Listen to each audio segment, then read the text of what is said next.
Велите, драстично е намален буџетот на Струмичкиот карневал. Може ли една споредба да направиме? Спомнавте дека околу 3 милиони денари е буџетот за оваа година. Колкав беше годините предходно? Па искрено да ви кажам, некаде од 5,5 до 6,5 милиони денари е бил. Значи, речи се преполовен. Имавме околу 800 до 900 гости за сместување. Значи, тоа рачунате се 2 вечери спиење, ден пред карнавалот и после карнавал, значи сме имали околу 1600 ноќевања.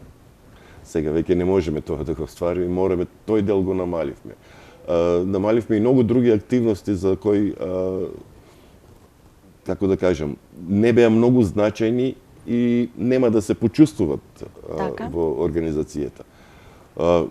Среќа имаме спонзори, надополнивме дел, 10 ексклузивни спонзори имаме, кои некој во натура, меѓутоа и некој во финансиски дел ни даваат по 2000 евра. Значи, тие се околу 20.000 евра кои ги употребуваме за потребите на организацијата.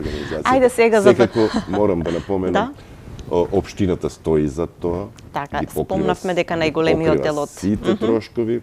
Годинава Министерството не удостои со некои 500.000 денари, благодариме и на тоа.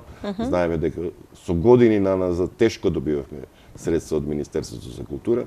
Последните неколку години успеавме и тамо да влеземе со апликација и да добиваме финансиски средства. Така.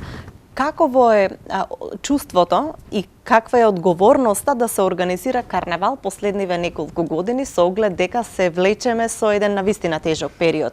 Пандемија, последици од пандемија, финансиска криза, енергетска криза, сето она што го запоседна на некој начин светот, сигурно се одразува и на организирањето на различните манифестации. Прво треба да го сакаш карнавалот.